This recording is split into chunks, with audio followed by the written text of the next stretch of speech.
Bom dia, bom dia. Bem-vindos ao Mentes com Bíblia, todos os dias 7h30, horário de Portugal, e nós estaremos aqui com o nosso devocional diário.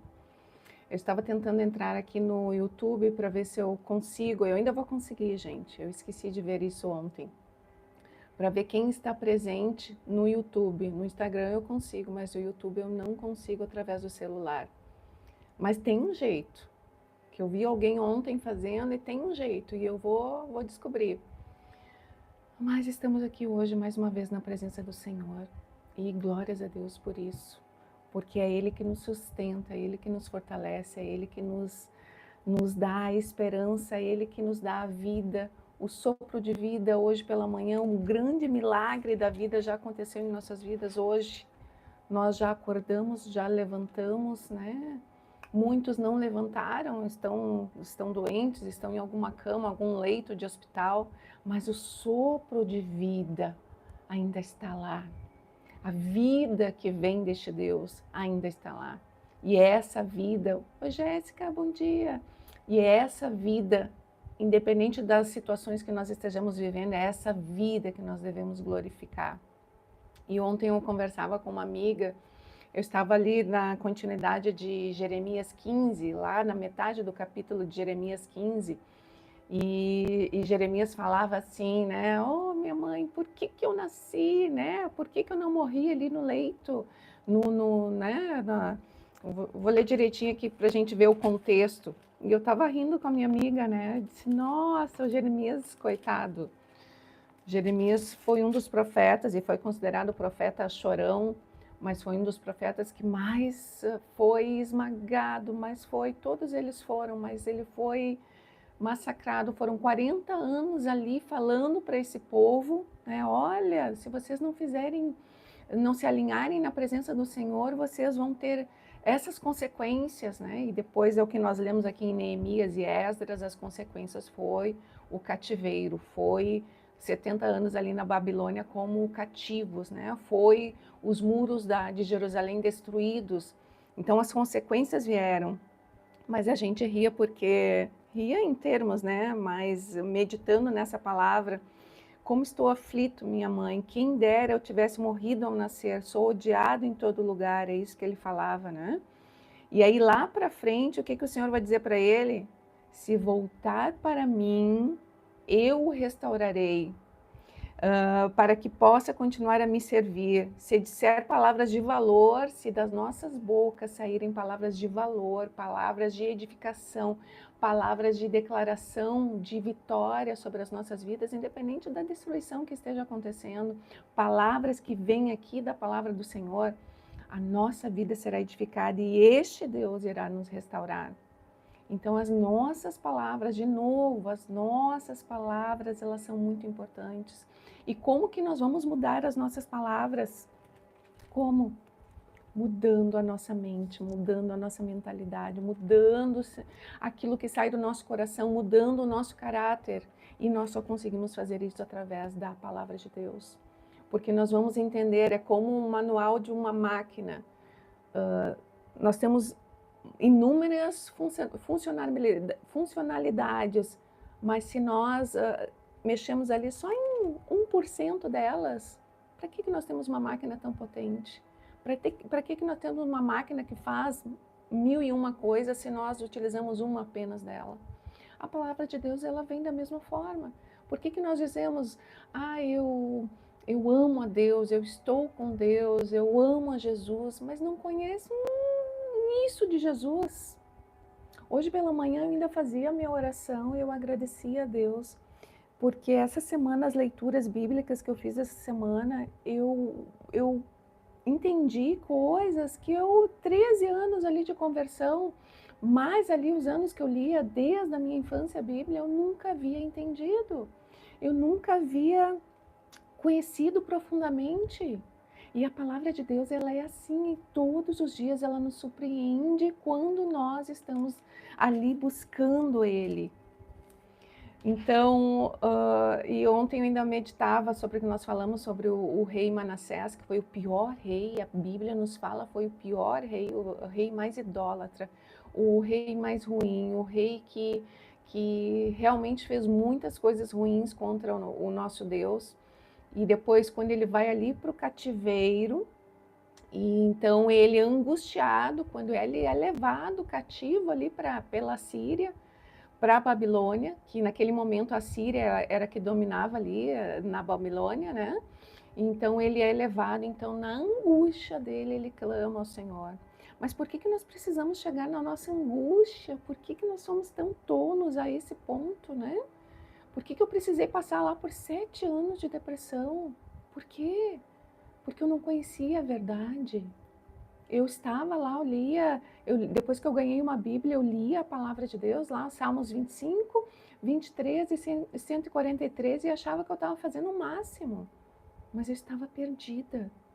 E eu não conhecia esse Deus tão poderoso, tão soberano, que poderia ali, que tem uma mesa cheia de manjares para mim, eu não conhecia. E da mesma forma acontece hoje. Lá em Ezequias, deixa eu ver aqui, Ezequiel 47, nos fala do rio que cura. Esse rio que cura, na verdade, é a profundidade quanto mais nós vamos nos aproximando de Deus, nós vamos mergulhando no Espírito dele, então nós vamos tendo uma porção maior desse Deus nas nossas vidas. Nós temos uma grande promessa, uma grande aliança, que é a eternidade com Jesus Cristo lá, onde não haverá mais choro, não haverá mais lutas, não haverão mais aflições, mas nós temos promessas aqui.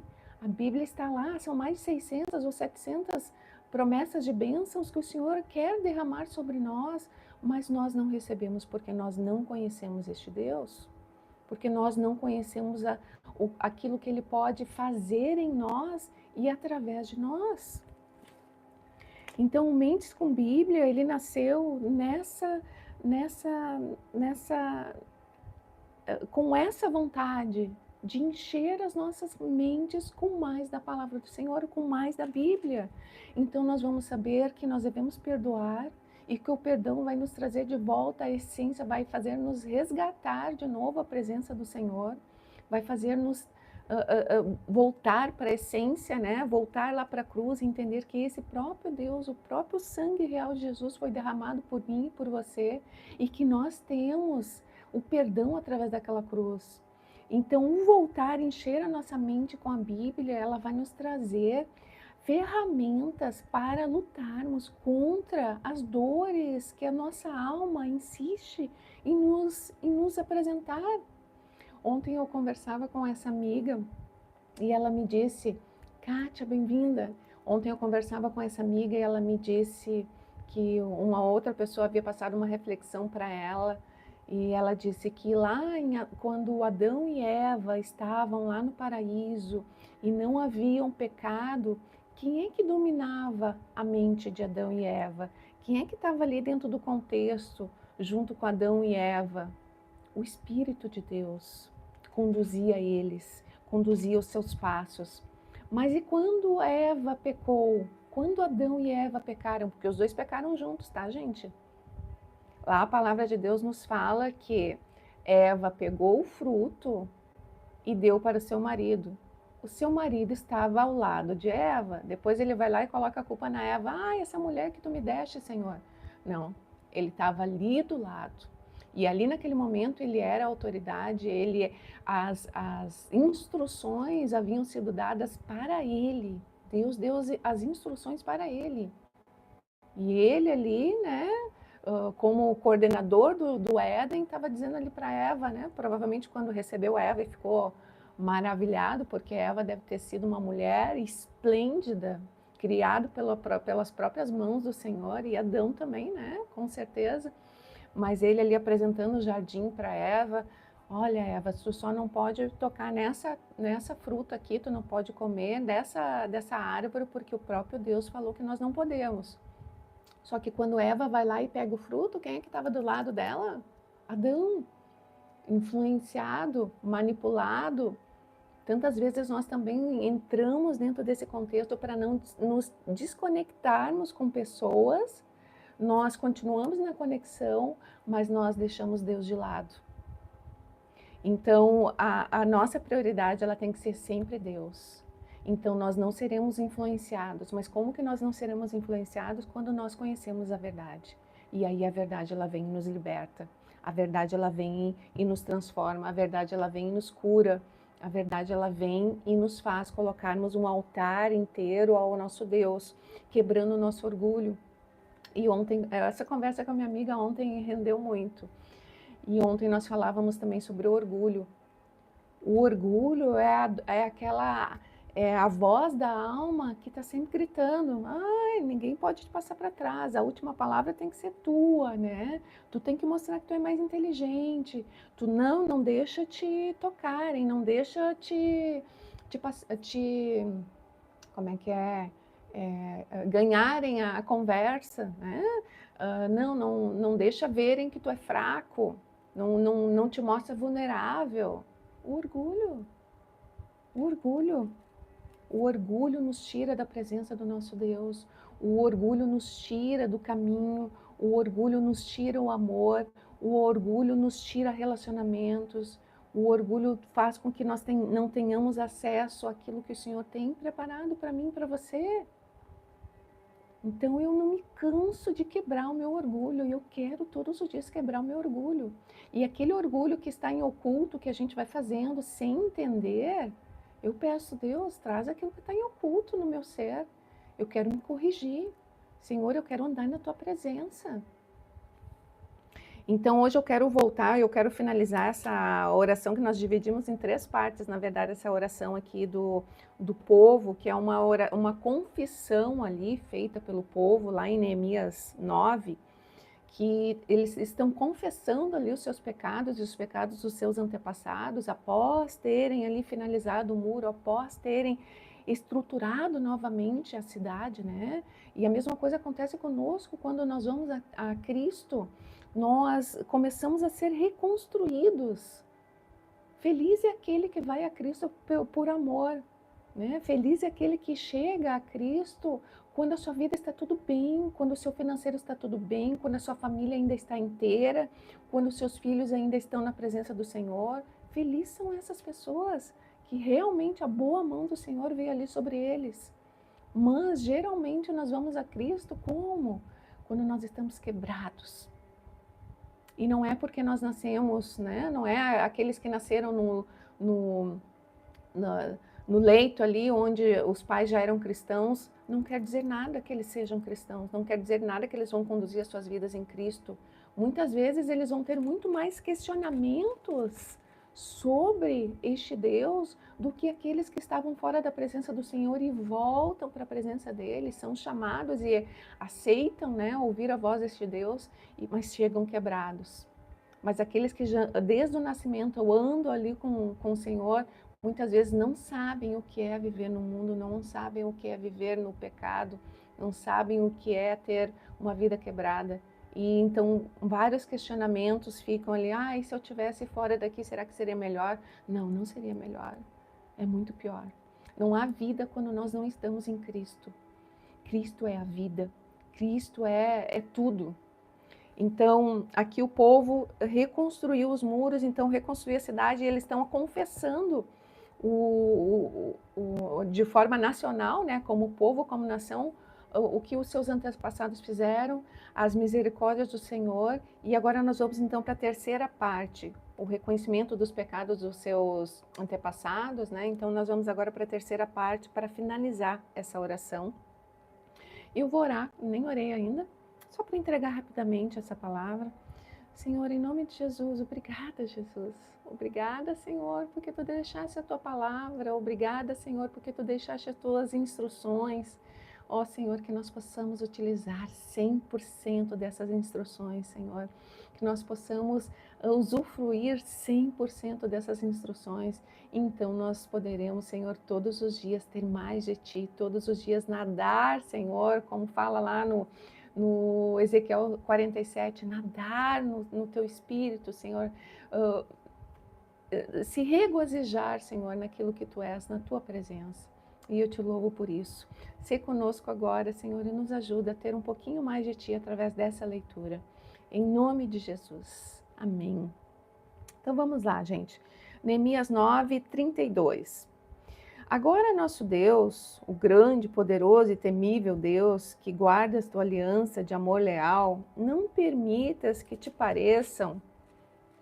Preste atenção nisso que eles estão falando, eu achei bem interessante. Não permita que te pareçam insignificantes todas as dificuldades que enfrentamos.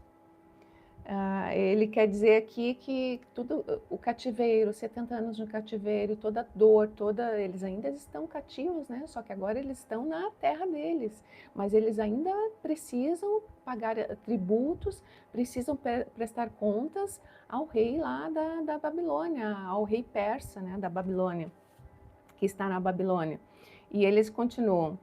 Grande aflição veio sobre nós e sobre nossos reis, líderes, sacerdotes, profetas e antepassados, sobre todo o teu povo, desde os dias em que os reis da Assíria triunfaram sobre nós até hoje. Aqui, quando ele fala os reis da Síria, ele está falando lá de 722 anos antes de Cristo, que é em torno de, vamos lá, a Babilônia conquistou eles em 586, vai dar ali 200, 150 anos, né, antes dessa situação, 250 anos antes dessa situação aqui, que já começou ali o Império Assírio, que já estava em decadência, foi lá, pegou o povo, né, pegou o povo ali como cativeiro, levaram para a Babilônia e trouxeram outros povos, juntaram vários povos ali e colocaram ali, e foi gerada então Samaria. Então Samaria, por que os judeus não gostam de Samaria? Porque Samaria foi um misto de povos que foi levado ali pelo reinado assírio para que eles faziam isso. Quando haviam as guerras, eles tiravam o povo da sua terra e espalhavam pelos locais onde eles já haviam conquistado. Para quê? Para quebrar a identidade, gente. Para quebrar a identidade. Quando nós não sabemos quem nós somos, quando nós não temos a nossa essência, quando nós não sabemos quem nós somos em Cristo, se nós não sabemos que nós somos filhos de Deus e que nós podemos usufruir dessa paternidade, nós temos uma identidade quebrada. Então eles faziam isso com os povos. Eles invadiam as terras, tiravam o povo ali das suas terras e espalhavam esse povo. Então, nesse contexto aqui, outros povos que já haviam sido feitos como cativos, eles pegaram um pouquinho de cada um e deixaram ali tudo em Samaria. E criaram ali Samaria. Então, Samaria era um local onde havia muita idolatria, porque todos os povos traziam os seus deuses, né, e cultuavam seus deuses ali. Então, os judeus abominavam os samaritanos justamente por causa disso. E em determinado momento, os samaritanos ali entenderam que não, esse Deus aí que esses judeus aí servem é um Deus forte, hein? Quero saber quem são esses deuses. E geralmente quem usufrui de vários deuses, o que é um deus a mais, né? E aí foi a partir desse momento que esses samaritanos, que estavam ali em Samaria, começaram a cultuar o nosso Deus. Só que era um culto com um Deus soberano e com um paganismo, então era uma mistura. E eles então criaram ali um templo para eles, porque os judeus só cultuavam a Deus no templo em Jerusalém, o templo construído ali pelo Salomão. Então, Deus estava ali, né, como presença. Hoje nós sabemos que Deus está aqui, ó, no nosso interior, quando nós aceitamos Jesus. Mas ali dentro daquele contexto, Deus estava dentro daquela estrutura para eles, né, dentro ali no Santo dos Santos. Quando Jesus derramou seu sangue, então aquela cortina do Santo dos Santos, onde o sumo sacerdote, somente o sumo sacerdote poderia atravessar e chegar ali no Santo dos Santos uma vez por ano para ali derramar os sacrifícios, para orar pelo povo e por ele mesmo. Hoje não, nós temos acesso aonde nós formos. Tá na casa de banho ali, tá ali clamando ao Senhor, clamando ali a Jesus, tá em qualquer lugar, tá em qualquer momento, tá clamando a Jesus. Nós temos liberdade de acesso a esse Deus hoje, através de Jesus. mas eles não tinham dentro daquela situação. Então, como os samaritanos e os judeus se confrontavam, e já haviam ali pessoas em Samaria que estavam cultuando a Deus, eles levantaram ali um templo lá no monte, lá onde Jesus se encontrou lá com a samaritana, e cultuavam a Deus ali. Então, os judeus abominavam eles. Então, Samaria foi constituída dentro dessa situação. E aí, voltando para aqui, para cá, desde a Síria, então 722 anos antes, a Síria tomou ali, né, já havia invadido Israel, e depois a Babilônia, 586 anos antes de Cristo, veio e aí destruiu totalmente, destruiu muros, destruiu o templo, e é dentro desse contexto aqui que eles estão, no retorno da Babilônia. E aí 33. Mais um pouquinho, gente, só para a gente terminar essa oração aqui. 33. Foste justo todas as vezes que nos castigaste. Agimos perversamente e nos deste apenas o que merecíamos.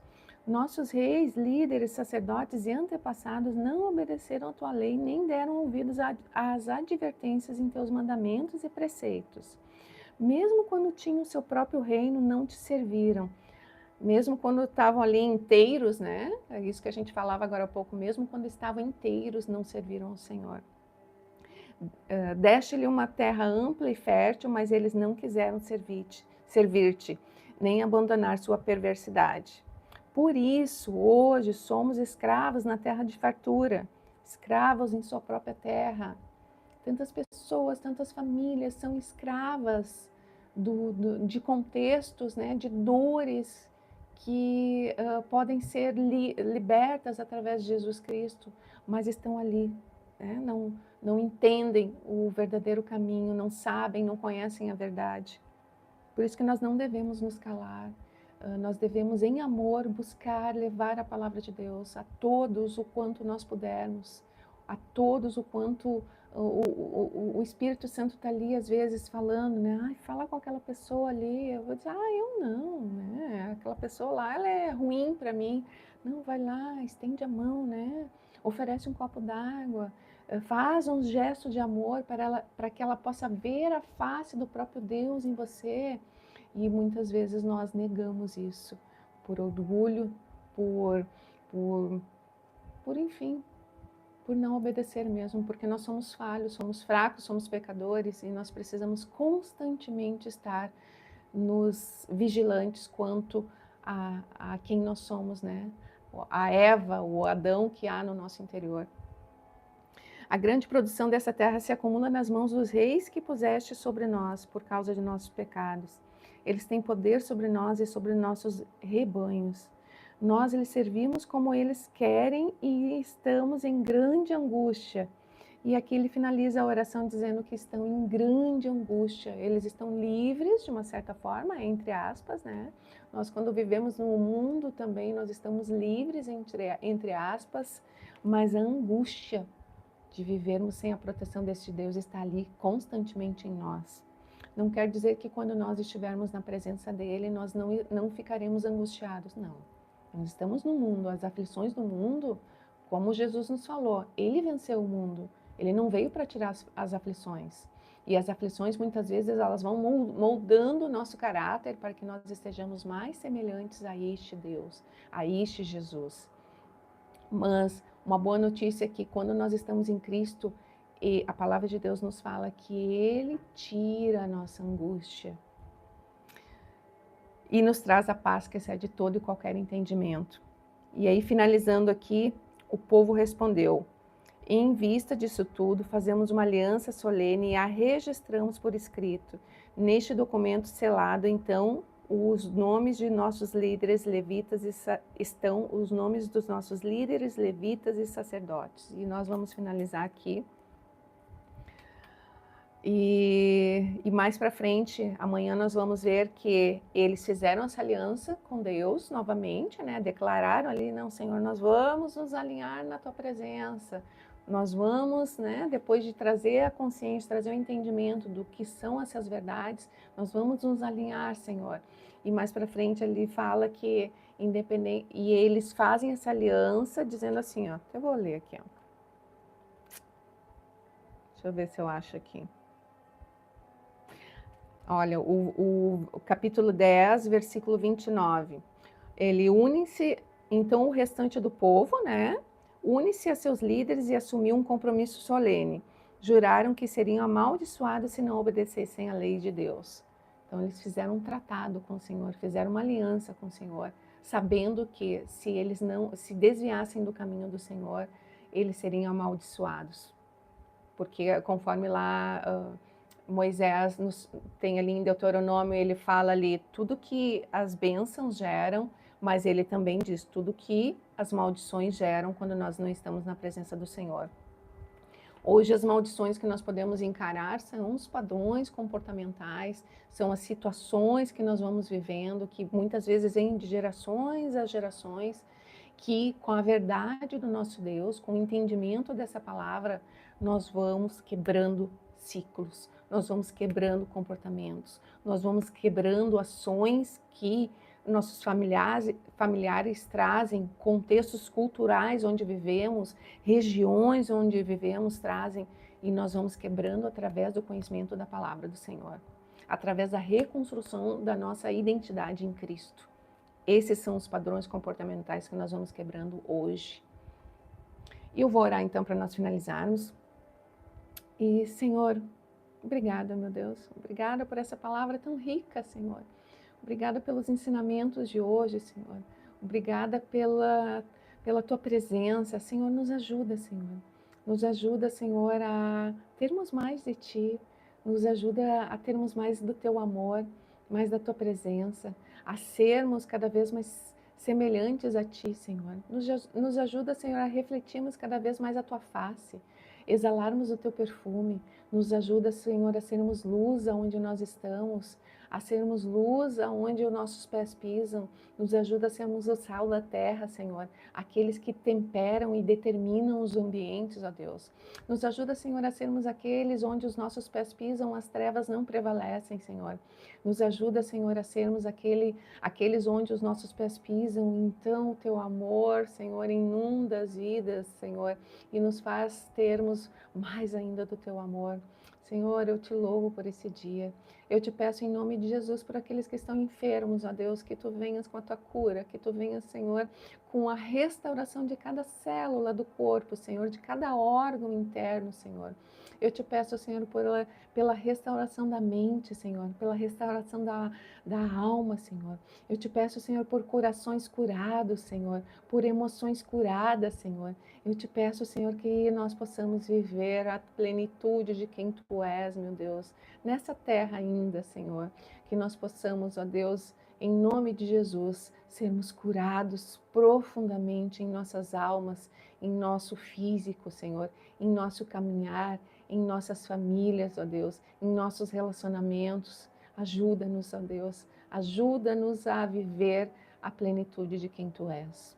Em nome de Jesus, sê conosco e que nós possamos finalizar esse dia, Senhor, com a sensação, o sentimento, o entendimento, a verdade de que nós andamos mais ainda na Tua direção. Em nome de Jesus. Amém. Amém, meus queridos. Bom dia. Um beijinho, então. Até amanhã. Fiquem com Deus. E que Deus esteja conosco, nos ajudando e nos fortalecendo nesse dia. Em nome de Jesus. Um beijinho.